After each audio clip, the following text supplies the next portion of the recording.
In this video, I'm going to talk about the dark side of daily vloggers. अस्सलाम वालेकुम everybody, क्या हाल चाल है? अस्सलाम वालेकुम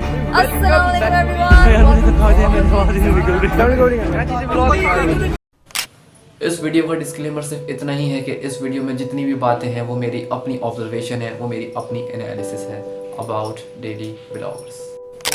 मुझे इस चीज़ से फ़र्क नहीं पड़ता कि कौन सा यूट्यूबर किस एज में क्या क्या अचीव कर चुका है, कितने अमाउंट कमाता है, क्या क्या उसने अब तक हासिल कर लिया है ऑन यूट्यूब डेली व्लॉगिंग, क्योंकि ये अचीवमेंट नहीं है। This is only compromise about your family and your loved ones. This is only बेगैरती। जैसा कि आपको याद हो कि 2014 में जब यूट्यूब का ट्रेंड पाकिस्तान में आया तो हमारी नज़रों में बहुत सारे क्रिएटर्स आए, जिनमें से कोई टेक चैनल बनाता था, कोई गेमिंग करता था, कोई कॉमेडी करता था और कोई व्लॉगिंग। लेकिन हर किसी ने अपनी एक ख़ास पर्टिकुलर फील्ड में, अपनी ख़ास कैटेगरी में काम किया और अपने आप को मनवाया।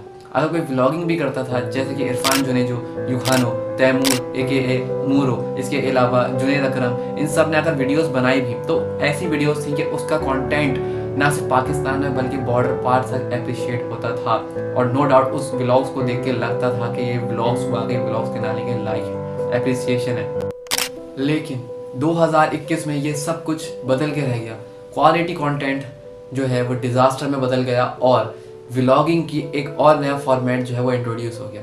व्लॉगिंग का कौन सा format? Daily vlog. Daily vlogging जो है वो इंडिया में पाकिस्तान से पहले आ चुकी थी। बहुत सारे क्रिएटर्स इंडिया के डेली व्लॉगिंग कर रहे थे और पाकिस्तान में ये बीमारी 2021 के अंदर आ गई। और 2021 में ये बीमारी जो है वो डेली व्लॉगिंग बहुत तेज़ी से छाई और बहुत सारे क्रिएटर्स ने, पहले तो न्यू क्रिएटर्स ने शुरू करा। न्यू क्रिएटर्स कौन? बेसिकली जितने भी टिकटॉकर्स थे, उनको टिकटॉक्स पे जब गालियाँ पड़ने लगी और उन्होंने देखा कि इस पर अर्निंग नहीं हो रही, तो वो अपनी ऑडियंस उठा के ले आए और डेली व्लॉगिंग शुरू कर दी। और फिर देखते ही देखते 1-1.5 साल के अंदर 2022 के एंड तक ये इतना फैल गया कि जो क्वालिटी कंटेंट था वो दब गया और उसकी जो एक रीच थी, जो एक व्यूज़ थे वो कम होने लगे। अवाम को डेली व्लॉग जो है वो ज़्यादा पसंद आने लगा। डेली व्लॉग इस यूथ का एक बहुत बुरी एडिक्शन है। ये मैं नहीं कह रहा, ये रिसर्च कहती है। डेली व्लॉग के अंदर पाकिस्तान को पता नहीं, पाकिस्तानी अवाम को क्या मज़ा आता है दूसरों की फैमिली देखने में। ये आज से कुछ साल पहले होता था कि लोग अपनी बालकनी में खड़े होकर दूसरों के घरों में झांका करते थे कि आज के घर में क्या चल रहा है, आज वो क्या कर रहा है, उसकी बीवी क्या कर रही है, उसकी घर की औरतें क्या कर रही हैं। आज लोग इंटरनेट पे देखते हैं, लेकिन लोगों को इतनी एडिक्शन है कि लोग डेली बेस पे मिलियंस व्यूज़ देते हैं सिर्फ उसकी 8 मिनट की वीडियो में वो दिखा देता है कि उसके घर में क्या चल रहा है, उसकी बहन ने क्या पहना।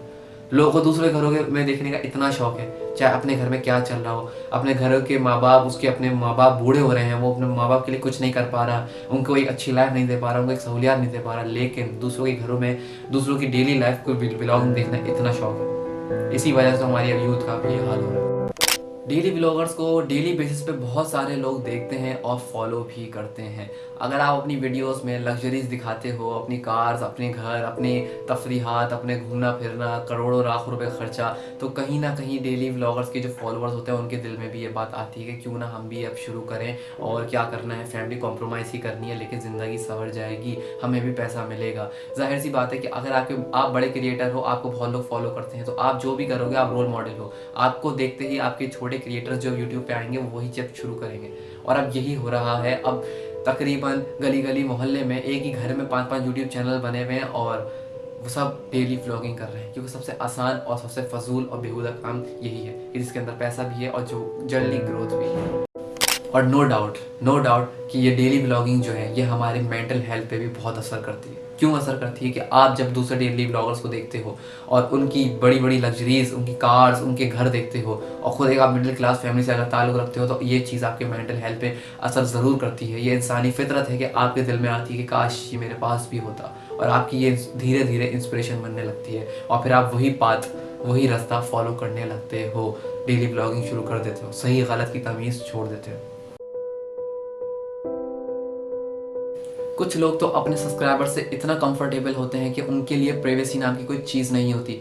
इवन वो अपनी बहन को, अपने घर की औरतों को शोपीस की तरह थंबनेल में, टाइटल में और इवन पूरी वीडियो में आगे शोपीस की तरह रखते हैं, सब्सक्राइबर्स को दिखाते हैं और सब्सक्राइबर्स को ऐसे फील करते हैं कि सब्सक्राइबर उन्हीं के घर में ही शायद पैदा हुए थे और कोई मसला ही नहीं कि अगर वो मेरी बहन को मुस्तकिल देख रहे हैं, पसंद कर रहे हैं, उसके बारे में कमेंट पास कर रहे हैं। बेसिकली पैसों ने इस हद तक आपको कंफर्टेबल कर दिया है कि आपको ये सही गलत की तमीज़ भी नहीं रही है। और अब जाहिर है कि जब आप इस तरह कर रहे हो मिलियंस ऑफ व्यूज़ लेके, तो जो न्यू क्रिएटर्स हैं उनको भी शायद अपने घर की प्राइवेसी ऐसे ही आपसे देख के कॉम्प्रोमाइज़ कर रहे हैं और आप आगे जाके ये बात कहेंगे कि भाई देखो मैं तो नहीं बल्कि सभी अब यही कर रहे हैं। तो इसके रोल मॉडल भी आप हैं। आपकी बहन डिस्कस हो रही है 4 लोगों में बैठ के, 4 लोग बैठ के बोल रहे हैं कि यार उसकी बहन क्या लग रही थी, उसकी बीवी क्या लग रही थी, उसकी बीवी। सीधी सीधी मिसाल है मास सफदर की। 2021 तक ये बंदा एक टिकटॉकर था और कुछ नहीं। और टिकटॉक पे आप सबको पता है, मुझे बताने की ज़रूरत नहीं है कि डेली ब्लॉगिंग से पहले टिकटॉक पे मास सफदर क्या किया करता था, किस तरह का इसकी वीडियोस होती थी और कितनी बेहुदा और वल्गर हरकतें करके अपने मिलियंस फॉलोअर्स पे पहुंचा। फिर तरह तरह के 2 टके के शोज़ जो होते हैं, गेम शो, उन पे जा के नाच गाना करा और वो जो बेहुदा हरकतें कर करके इन लोगों ने फैन फॉलोइंग पाई। लेकिन फिर जब ये टिकटॉक वाले यूट्यूब पे आए तो इन्होंने अपने घर को कॉम्प्रोमाइज़ किया और डेली बेस पे इसकी बीवी, इसकी बहनें, इसकी अम्मी इसकी शोपीस की तरह वीडियो में, थंबनेल में और टाइटल में आने लगी।